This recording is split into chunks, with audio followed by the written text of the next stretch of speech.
প্রিয় ছাত্রছাত্রীরা, আশা করি তোমরা সবাই ভালো আছো। আমি আবার হাজির হয়েছি গুলবাহার স্যার তোমাদের সামনে। আজকে যে আলোচনাটা হবে ওটা হচ্ছে আর্টিকেলের উপর। তোমরা তো জানো যে আর্টিকেল হচ্ছে অত্যন্ত একটা ইম্পর্টেন্ট জিনিস ইংরেজিতে। প্রায় প্রত্যেকটা ক্লাসে আর্টিকেল এবং প্রিপোজিশন দিয়ে শূন্যস্থান আসে। তো আমরা আজকে আর্টিকেলের উপরে ফার্স্ট ক্লাসটা করব। ফার্স্ট ক্লাস অন আর্টিকেল আজকে। তো তোমরা জানো যে আর্টিকেল মাত্র 3টে আছে। হ্যাঁ, আর্টিকেল হচ্ছে 3। আশা করি তোমাদের মনে থাকবে চিরদিন। তো আর্টিকেল হচ্ছে এ, অ্যান এবং দা। তো এর মানেটা হলো, এর মানেটা তোমাদের একটু বলে দিই যে এ মানে একটি, অ্যান মানেও একটি। এ মানে একটি, অ্যান মানেও একটি, দি মানে আরো সোজা, দি মানে শুধুটি। এবার আমি তো বোর্ডে লিখে দিচ্ছি, তোমরা একটু দেখে নাও। তাহলে বোর্ডে তোমরা দেখতে পাচ্ছ যে এ মানে একটি, অ্যান মানেও একটি, দি মানে আরো সোজা, দি মানে শুধুটি। ওটা দিয়ে উচ্চারণ করা যায়, তাও উচ্চারণ করা যায়, কিন্তু ওটা পরে তোমরা আস্তে আস্তে জানবে। আচ্ছা, এবারে দিয়ে ব্যবহারটা আমরা আজকে আলোচনা করবো না। আজকে এ, অ্যান কোথায় কোথায় বসে এবং এদের ব্যতিক্রমটাই আলোচ্য বিষয়। আর এগুলো 5 থেকে আরম্ভ করে ক্লাস 6, 7, 8, 9, 10 প্রায় সমস্ত ক্লাসই এগুলো দেওয়া থাকে। তাই সমস্ত ক্লাসের ছাত্রছাত্রীদেরকে বলছি, এটা খুব ভালো করে এই ক্লাসটা লক্ষ্য করো। এটা তোমাদের জন্য খুবই গুরুত্বপূর্ণ ক্লাস, ঠিক আছে? আচ্ছা, এবারে আমি নিয়মগুলো আমি বোর্ডে দিচ্ছি, তোমরা দেখো। তাহলে এবারে তোমরা দেখো যে আমরা এ বা অ্যানটা কোথায় ব্যবহার করব।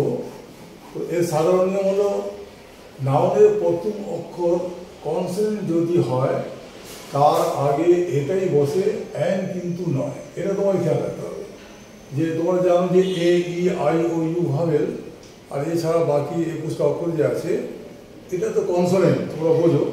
তো দেখো প্রথমে এক্সাম্পল দেখো, বয় টয় লেখা আছে, প্রথম অক্ষর বি কনসোনেন্ট, তারপর টি কনসোনেন্ট, আমরা ওখানে দেখবো এ বয়, এ টয়। তারপর আমরা দেখছি হেন লেখা আছে, হেন লেখা আছে। তো সেখানে আমরা কী করবো, সেখানেও এ বসবে। অর্থাৎ তাহলে এগুলো যেগুলো সবই কনসোনেন্ট, এখানে দেখবো এ বয়, আর দেখবো এ টয়, এখানে হবে এ পেন, তারপর হবে এ হেন, তারপর হবে ক্যাট আছে, ক্যাট আছে, ব্যাট আছে, এ ক্যাট, তারপর হবে এ ম্যাট। এখানে লেখা আছে ফিশ আর ডিশ, ফিশ একটা মাছ, তাহলে আমরা লিখবো এ ফিশ। এখানে লিখবো এ ডিশ। এখানে লিখবো ম্যান, ফ্যান লেখা আছে, তাহলে a man, a man, A fan. অর্থাৎ যখনই তোমরা কনসোনেন্ট দেখবে তখনই তার আগে কিন্তু তোমাদেরকে এ লিখতে হবে। এটাই হলো সাধারণ নিয়ম। বি হচ্ছে প্রথম অক্ষর ভাবে দেখলে অ্যান গরো ব্যবহার।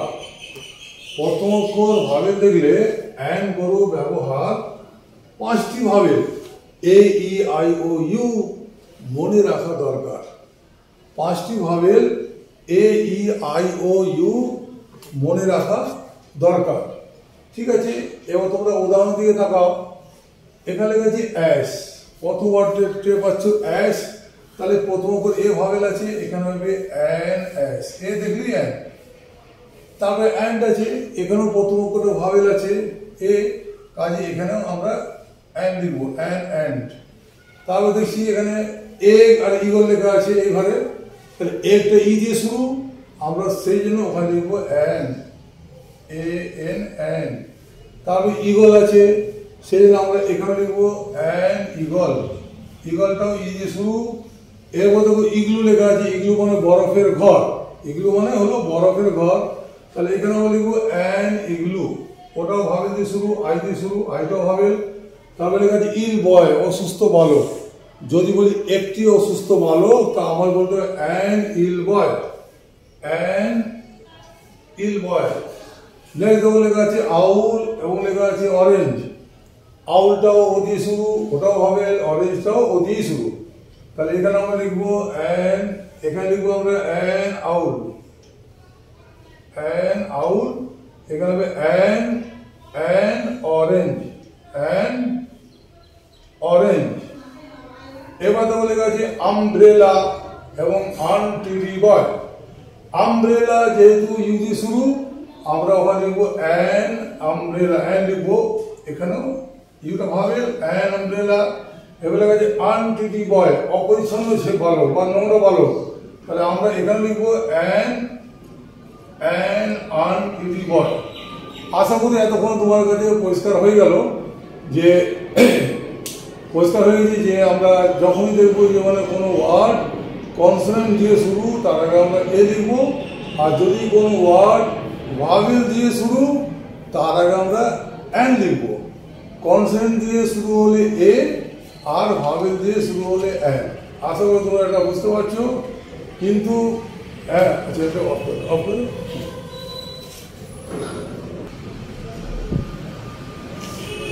কিন্তু যেটা বলছিলাম যে এটা তো সাধারণ নিয়ম। পরীক্ষায় 3-4 পর থেকে 5, 6, 7, 8 উচ্চ ক্লাসে তোমাদের যে ব্যতিক্রম নিয়ম আছে, নিয়মের কিছু ব্যতিক্রম আছে, যেখানে আমাদের মনে হবে যে এখানে এ হওয়া দরকার, অর্থাৎ কনসোনেন্ট দিয়ে শুরু, সেখানে দেখা যায় অ্যান হয়ে যায়। আবার কিছু কিছু ওয়ার্ড এমনও আছে যেটা ভাওয়েল দিয়ে শুরু, কিন্তু সেখানে আমাদের মনে হবে যে এখানে অ্যান হবে, দেখা যায় যে সেখানে এ হয়ে যায়। কিন্তু তাহলে এই ব্যতিক্রম নিয়ম আমাদের অবশ্যই জানতে হবে, আর এগুলি পরীক্ষার বেশিরভাগ আসে। তো কিন্তু তবুও এইগুলো আলোচনা করার আগে, ব্যতিক্রম নিয়মটা আলোচনা করার আগে আমি তোমার সাথে একটু অন্য কথা বলতে চাই। সেটা হলো তোমাদের পড়াশোনাটাকে নিয়ে। প্রিয় ছাত্রছাত্রীরা, আজকের দিনে যেটা আমরা দেখি, আমি আগেও বলেছি আবার বলছি, আবার বলছি যে এই যে মোবাইলটা নিয়ে তোমরা যেভাবে নিজের সময়টা নষ্ট করছো, আর মানে এতে আমার খুব দুঃখ হয়। শুধু আমার না, অনেকেরই। তোমাদের মা বাবার কথাও তোমরা একবার ভাবো। হ্যাঁ, সেখানে তো অনেক বড় ব্যাপার আছে যে তারা দিন রাত তোমার জন্য কী না কষ্ট করছে, কিন্তু আমরা আমাদের সময়গুলো, মূল্যবান টাইমগুলো মানে মোবাইলের পেছনে আমরা দিচ্ছি, মোবাইলের সময়টাকে নষ্ট করছি। কাজেই একটা কথা বলছি, হ্যাঁ, তোমরা ভালো শোনো, যে মানে পিতামাতার কথা আমাদের ভাবতেই হবে। তো সেই জন্য বলছি যে পিতামাতা খাটছে দিনরাত, করে যাচ্ছে কষ্ট। পিতামাতা খাটছে দিনরাত, করে যাচ্ছে কষ্ট, আর তোমরা কী করছো? নিজেরাই করে যাচ্ছ নিজের জীবন নষ্ট। পিতামাতা খাটছে দিনরাত, করে যাচ্ছে কষ্ট, আর আমরা কি করছি? নিজেরাই করে যাচ্ছি নিজের জীবন নষ্ট। তো প্রিয় ছাত্রছাত্রীরা, এটা কি করে নষ্ট করছে দেখো, আবার বলছি, পিতামাতা খাটছে দিনরাত, করে যাচ্ছে কষ্ট, তোমরা খালি মোবাইলে করছো সময় নষ্ট। তোমরা খালি মোবাইলে করছো সময় নষ্ট। আর তাই বলছি আবার, নিজেরাই করে যাচ্ছ, নিজেরাই করে যাচ্ছ নিজের বড় ক্ষতি, নিজেরাই করে যাচ্ছ নিজের বড় ক্ষতি। নিজেরাই কবে বুঝবে লেখাপড়া ছাড়া নেই যে গতি। আজকে তোমাদের বোঝার দিন, মোবাইল তো সারা জীবন ঘাটা যাবে, কিন্তু যখন আমাদের জীবন গড়ার সময়, লেখাপড়ার সময়, এই সময়টা তো আমরা সময় দেবো পড়াশোনাতেই, তাই না? ভালো মোবাইল, দামি মোবাইল কত ঘাটবে, সারা জীবন ঘাটতে থাকবে, কিন্তু অন্তত লেখাপড়ার সময় তোমাদেরকে ভালো করে লেখাপড়াটা করতেই হবে। কোন রকমে লেখাপড়া করলে কি হবে তোমরা নিজেরাই ভাবো। হ্যাঁ, তাই বলছি, সুন্দর করে লিখতে হবে, সুন্দর করে লিখতে হবে, পড়ার মতো পড়তে হবে, সুন্দর করে লিখতে হবে, পড়ার মতো পড়তে হবে। কোন রকম পড়লে হবে না। আজ বর্তমানে খুব কম্পিটিশন যুগ, তাই তোমাদের খেয়াল রাখতে হবে। আর এরপরে আমি লাইনে বলছি, শুয়ে থাকলে হবে শোনা, শুয়ে থাকলে হবে শোনা, নিজের জীবন গড়তে হবে, আর উন্নতির পথ পাবে তুমি, হতাশ হওয়ার কোনো কারণ নেই। If you try constantly from now, surely you will reach to your goal. নিশ্চয়ই তোমার লক্ষ্যে পৌঁছাবে। তাই বলছি, উন্নতির পথ পাবে তুমি, কিন্তু তোমায় লড়তে হবে। আজ বর্তমানে খুবই দুঃখ হয় আমার, যখন দেখি ছেলেমেয়েরা 8টা 9টা পর্যন্ত শুয়ে আছে। রবিবারে তো আর কোনো কথাই নেই। তাহলে নিজের জীবনের লক্ষ্য যদি আমাদের থাকে, আমরা নিশ্চয়ই তাহলে আমরা ভাববো যে কীভাবে নিজের জীবনটাকে গড়তে হবে। বর্তমানে ফোনই হচ্ছে কিন্তু আমাদের মানে উন্নতির পথে একটা বড় বাধা। এটা খুব অত্যন্ত আকর্ষণীয় জিনিস। তাই আমি ফোন সম্পর্কে তোমাদের আবার কয়েকটা লাইন আমি তোমাদের বলছি। হ্যাঁ, তোমরা খুব ভালো করে মানে খেয়াল রাখবে, ভালো করে তোমার শোনো। তাহলে আমি বলছি, ফোনটা লাগে কাজে, ফোনটা লাগে কাজে কিন্তু আবার বাজে। ছাত্রছাত্রীর হাতে ফোন সবসময় কি সাজে? তাই তো বলছি শোনো প্রিয় ছাত্রছাত্রীগণ, রাত দিন যদি মোবাইল ঘাঁটো পড়া কতক্ষণ? রাত দিন যদি মোবাইল ঘাঁটো পড়া কতক্ষণ? বড় হলে ফোনটা রাখো কাছে সারাক্ষণ। এখন ভাবো কেমন করে গড়ব জীবন, গভীরভাবে ভাবলে মনে প্রশ্নটা জাগে, গভীরভাবে ভাবলে মনে প্রশ্নটা জাগে, আগে আমার ভবিষ্যৎ না ফোনটা আমার আগে? প্রিয় ছাত্রছাত্রীরা, তোমরা খুব ভাবো যে নিজের ভবিষ্যৎটা তোমাদের আগে না ফোনটা ঘাঁটাটা আগে। যদি তোমরা ভাববে, তোমরা নিশ্চয়ই মানে সাবধান হয়ে যাবে যে সত্যি তো আমরা একটা অন্ধকার জগতেই মানে এগিয়ে চলেছি। তাই বলছি,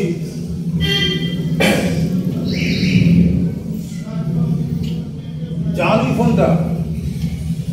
ফোনটা আজকের দিনে বহুত প্রয়োজন। এটা তো অস্বীকারের ব্যাপার নয়, ফোনটা খুব দরকার। বর্তমান ফোন ছাড়া চলাই যায় না, we can not do without phone. জানি ফোনটা আজকের দিনে বহুত প্রয়োজন, এমার্জেন্সি কাজে নাহি লাগে বেশিক্ষণ। কিন্তু ফোনের মধ্যে আছে এমন আকর্ষণ, কিন্তু ফোনের মধ্যে আছে এমন আকর্ষণ, পড়াশোনা থেকে এটা সরিয়ে রাখে মন। তাহলে বুঝতে পারছো এত attractive thing this mobile is, that it draws hour attention from study. যে এটা আমাদের পড়াশোনা থেকে মনটা একদম দূরে সরিয়ে দেয়, মন আমাদের লাগে না। তাহলে যে জিনিসটা আমাদের ক্ষতি করছে তার থেকে দূরে আমরা থাকবো না কেন? ঠিক আছে, বুঝতে পারছো ব্যাপারটা? তারপরে বলছি সব ভালো করে, ফোনের জন্যই লেখাপড়া হচ্ছে সর্বনাশ, ফোনের জন্যই লেখাপড়া হচ্ছে সর্বনাশ। ভালোদেরও রেজাল্ট দেখো টেনে টুনে পাস। তোমাদের আশপাশে নিশ্চয়ই অনেকে মাধ্যমিক পরীক্ষা দিয়েছে বা 9, 10 এসব পরীক্ষাগুলো দিচ্ছে। আজকে তার রেজাল্টের দিকে তাকাও তো, ভালো ভালো ছেলেদেরও রেজাল্ট একেবারে বাড়ে। তারা ভালো রেজাল্ট করবে কোথা থেকে? ফোন, তারা তো সময়টা দিচ্ছে মানে ফোনে। এটা তো হওয়ার কথা না। পড়াশোনা ভালো করে থাকবে কেন মনে? পড়াশোনা ভালো করে থাকবে কেন মনে? মনটা তো পড়াশোনায় নেই, মনটা খালি ফোনে। তাহলে মনটা যেখানে সেখানে তো উন্নতি হবে। আজকে ফোন ঘাঁটতে বলো না, এটা ওটা বার করতে বলে যে কোনো ছেলেরা টাপাটাপ মা বাবা থেকে এগিয়ে তারা এদিক দিয়ে, হ্যাঁ, সব জিনিসগুলো তারা বার করে দেয়। কিন্তু পড়াশোনার বেলায় এটা কোথায় আছে ওটা কোথায় আছে, তারা মানে সেখানেই ফেল। যাই হোক, আবার বলছি খুব গুরুত্বপূর্ণ লাইন, যে তাহলে তোমরা বুঝতে পারছো যে ফোন ঘেটে ঘেটে ঘেটে লাভটা কোথায় হচ্ছে? লাভটা তো হচ্ছে না। তাই বলছি লাভটা কোথায়? ক্ষতিটাই করছে বেশি ফোন। লাভটা কোথায়? ক্ষতিটাই করছে বেশি ফোন। এটা থেকে দূরে থাকো পারো যতক্ষণ, এটা থেকে দূরে থাকো পারো যতক্ষণ। আর সময় থাকতে সময়ের মূল্য বোঝে না যে জন। খুব ভালো করে শুনবে আমার প্রিয় ছাত্রছাত্রীরা, এটা খুব গুরুত্বপূর্ণ লাইন তোমাদের সামনে তুলে ধরেছি। সময় থাকতে সময়ের মূল্য বোঝে না যে জন, দুঃখ কষ্টের মধ্যে থাকে সে সারা জীবন। আশা করি আমি কি বলতে চাইছি তোমরা অনেকটা বুঝতে পেরেছো। যাই হোক, আবার ফিরে আসি আমাদের পড়াশোনায়। আমি ওই এর যে ব্যতিক্রম ব্যাপারটা, এটা আমি তোমাদেরকে আবার, ঠিক আছে, তাহলে তোমাদের মানে আমি বললাম যে এক্সেপশন টু দ্য রুল, অর্থাৎ নিয়মের ব্যতিক্রম তো কিছু আছে, আর এগুলি পরীক্ষায় বেশি আসে।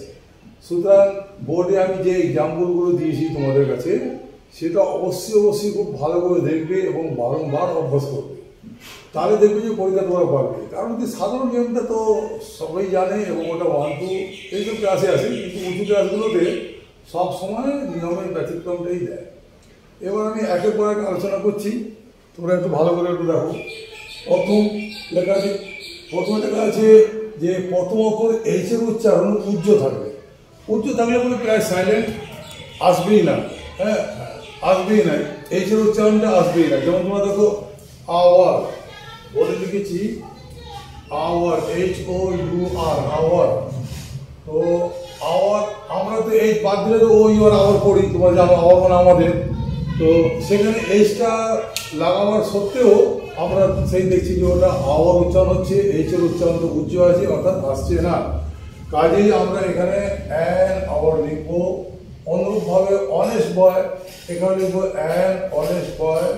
ঠিক তারপর দেখো অনারেবল ম্যান, সম্মানীয় ব্যক্তি, তাহলে একজন সম্মানীয় ব্যক্তির ইংরেজি হবে অ্যান অনারেবল ম্যান।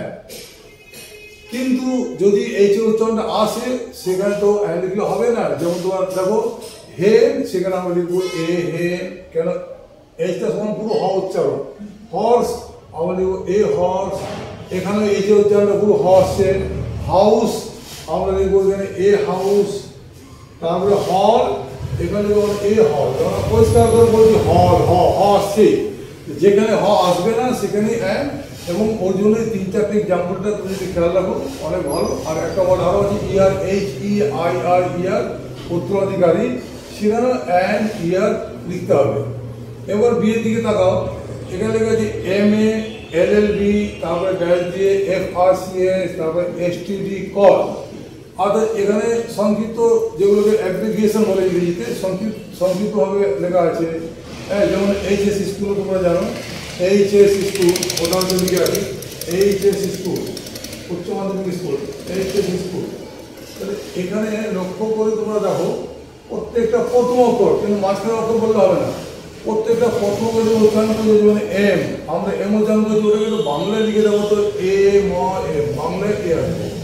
যখনই কোনো প্রথম অক্ষর লেখার সময় বাংলায় যদি এ চলে আসে, এটা তো হবে মতো উচ্চারণ, তাহলে সেখানে আমরা অ্যান লিখবো। যদি এটা কনসোনেন্ট দেখাচ্ছে তবু আমরা কিন্তু এখানে লিখবো an M A. My brother he an M এ।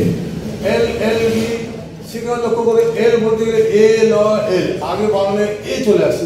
আমরা বলছি এলটা কনসোনেন্ট, কিন্তু বলার সময় আগে বাংলায় এ চলে আসছে, যার কারণে আমরা এখানে LLB লিখবো। ঠিক তারপরে দেখো FRCS, এটা ডাক্তারের একটা ডিগ্রি, এখানে আমরা লিখবো F, যেহেতু F হয় F and FRCS। তারপর লেখা আছে STD call, SA দন্তস S, A উচ্চারণটা এ আসলেই মানে কথা অ্যান লিখতে হবে, অ্যান STD কল। তারপরে লক্ষ্য করো HS স্কুল, যেমন বলি যে there is dash HS school at Rajarhat, রাজারহাটে একটি HS স্কুল আছে। তো HS এর আগে আমাকে অ্যান ইউজ করতেই হবে, কারণ H লিখতে গেলেও আগে সে এ আসছে, এ হাস্যই চ H। তাহলে এ যেখানে যেখানে একটি বিশেষ সংক্ষিপ্ত নামের বেলায় যখনই প্রথম অক্ষরটাকে আমরা পড়ার সময় এ মতো উচ্চারণ পাবো, তখনই তার আগে আমাদেরকে অ্যান লিখতেই হবে। ক্লিয়ার? আশা করি বুঝতে পেরেছো। কিন্তু যখন লেখা থাকবে BCom বা BA, BSc, তো আমরা বি যখন বলছি বি আগে, বি বট আগে, বি ইটা লাস্টে, ওদের অতএব এখানে লিখতে হবে A BCom বা A BA বা A BSc ইত্যাদি। ঠিক আছে, এবার তো হয়ে গেল। এতক্ষণ আমরা দেখলাম যে কনসোনেন্ট দিয়ে শুরু হচ্ছিল ওয়ার্ডগুলো, কিন্তু তার আগে অ্যান বসলো। এবার আমরা দেখবো যে ভাবেল দিয়ে শুরু, কিন্তু তার আগে আমরা অ্যান বসাবো না, এ বসবে। আর যদি ওটা নাই হয় তাহলে ব্যতিক্রমটা আবার নাম রেখেছে। ব্যতিক্রম মানে উল্টোটা, যেখানে যেটা হওয়ার দরকার সেখানে সেটা হবে না, সেখানে তার উল্টোটাই বসবে। যেমন দেখো এখানে তোমরা জানো আউল, অক্স, অরেঞ্জ, অনিয়ন, এর আগে তো অ্যান বসে, কারণ আউল প্রথম ও হবে owl, an ox, an orange, an onion ইত্যাদি। কিন্তু ওয়ান কথাটা একটি ওয়ার্ড আছে, আর ওয়ান মানে এক। এই ওয়ানের আগে সবসময় কিন্তু তোমরা মানে এ বসাবে। কি বসাবে? এ বসাবে। যেরকম ধরো I saw a one I dear, give me a 1 rupee coin। হ্যাঁ, তাহলে এখানে এক্সাম্পলটা আমি এখানে লিখছি পাশে, ওয়ান এক্সাম্পলটা এখানে লিখছি গিভ মি, আমাকে দাও, give me dash rupee coin, 1 rupee coin, 1 rupee coin. তাহলে আমরা শুধু এই বাক্যে না, যেখানেই দেখবো ওয়ান আছে, এটাই ব্যতিক্রম, একটি ব্যতিক্রম। ওয়ানের আগে সব সময় এ লিখবে। অনেকে ভুল করে অ্যান লিখে দেয়। হ্যাঁ, A1 give me A1 rupee coin. এবার দেখো দুটো আছে, প্রথম অক্ষর ইউ বা ই এর উচ্চারণ যদি পুরো ইউ এর মতো হয়, ইউ দিয়ে তোমরা একটা ওয়ার্ড খুব ভালো জানো, আমব্রেলা, আমরা লিখি অ্যান আমব্রেলা, অ্যান আমব্রেলা, কারণ ইউটা ভালো লাগে, ইউর উচ্চারণটা আ মতো আসছে, আনটিডি, আনটিডি বয়, হ্যাঁ, বা ধরো আমরা বলতে আনইম্পর্টেন্ট কোয়েশ্চেন, ইউর উচ্চারণটা আম মতো, এরকম উচ্চারণ যখন হচ্ছে তখন তো তার আগে অ্যান বসবেই, কিন্তু ইউ এর উচ্চারণ যদি তোমরা দেখো সম্পূর্ণ ইউ এর মতোই হয়, হ্যাঁ। আর এবং কয়েকটা এক্সাম্পল আমি বলে দিয়েছি, এই গোটা এক্সাম্পলটা যদি খেয়াল রাখো তাতেই অনেক কাজ, তাতেই কাজ হয়ে যাবে। তো তোমরা দেখো প্রথম যেমন লেখা আছে ইউনিয়ন, ইউনিয়ন, তাহলে এখানে ইউ আছে ঠিকই, কিন্তু আমরা বলছি তো ইউ, কাজে এ ইউনিয়ন। তারপরটা লেখা আছে ইউনিট, একক, তাহলে এখানে লিখবো আমরা এ ইউনিট, হ্যাঁ। Second is a unit of time, তাহলে লেখা আছে ইউজফুল থিং, ইউজফুল দেখো লেখা আছে প্রথমে ইউ আছে, লক্ষ্য করতে পারছো, আর বড় সময় বলছি আমরা U, useful thing, useful thing, তাহলে এ ইউজফুল থিং। এক্সাম্পল বলতে পারো iron is a useful thing, তোমরা এটাও বলতে পারো mobile is also a useful thing, ঠিক আছে। তারপরে দেখো ইউনিভার্সিটি, ইউনিভার্সিটি, ইউর উচ্চারণ ক্লিন ইউ এর মতোই আসছে, এখানেও এ ইউনিভার্সিটি। নেক্সট দেখো লেখা আছে ইউনিক চান্স, অদ্বিতীয় সুযোগ, এখন এটা ছাত্র জীবন তোমাদের, এটা তোমাদের ইউনিক চান্স, তোমাদের জন্য মানে ইউনিক, মানে একদম সুযোগ আছে, সময় চলে গেলে আর সুযোগ আসবে না, তাই this time is a unique chance for you, এই সময়টা তোমার জন্য একটা ইউনিক সুযোগ, হ্যাঁ, তোমার নিজের জীবনটা গড়ে নেবে, a unique chance, a unique chance. এবার দেখো আরেকটা এক্সাম্পল হচ্ছে ইউনিভার্সাল ট্রুথ, চিরন্তন সত্য, ইউনিভার্সাল ট্রুথ, এখানে ইউর উচ্চারণটা পুরো ইউ মতো হচ্ছে, আমরা লিখবো এ ইউনিভার্সাল ট্রুথ। এবার এই যে দুটো এক্সাম্পল দেওয়া আছে এবং এই দুটোই যথেষ্ট, এগুলো খেয়াল রাখলে হয়ে যাবে। তাহলে এখানে হবে ইউ লেখা আছে ইউ, স্ত্রী ভেড়া, আমরা লিখবো এ ইউ, ই ডাব্লিউ ই, উচ্চারণটা হবে ইউ, এ ইউ। তাহলে ইউরোপিয়ান, ইউরোপবাসী, ই আছে ঠিকই, কিন্তু আমরা বলছি ইউ, ইউরোপিয়ান, ইউরোপিয়ান, ভালো করে শুনবে, তাহলে এখানে লিখবো আমরা এ ইউরোপিয়ান। তাহলে আশা করি তোমাদের মানে এগুলো সব তোমরা পরিষ্কার করে বুঝতে পেরেছো। আর এই ব্যতিক্রমগুলো আমি আগে বলেছি, আবার বলছি যে তোমরা এই ব্যতিক্রমগুলো খুব ভালো করে খেয়াল রাখবে ব্যতিক্রমগুলো। আর যদি তোমাদের এই ভিডিওটা ভালো লাগে অবশ্যই তোমরা এটাকে মানে বেশি বেশি করে সাবস্ক্রাইব করবে এবং শেয়ার করবে, আর তোমরা কমেন্টও করতে পারো, হ্যাঁ, কারণ যদি কোনো সমস্যা হয় তোমরা আমাকে জানাতেও পারো। আচ্ছা ঠিক আছে, আর ফোন সম্বন্ধে যেটা বলেছি সেটাও আশা করি তোমার ভালো লাগবে, তোমরা সাবধান হয়ে চলবে, তোমরা নিজের জীবন গড়ার কথা অবশ্যই ভাববে, এটা আমি তোমাদের কাছ থেকে আশা করি। এই বলে আজকে শেষ করলাম, থ্যাংক ইউ ভেরি মাচ।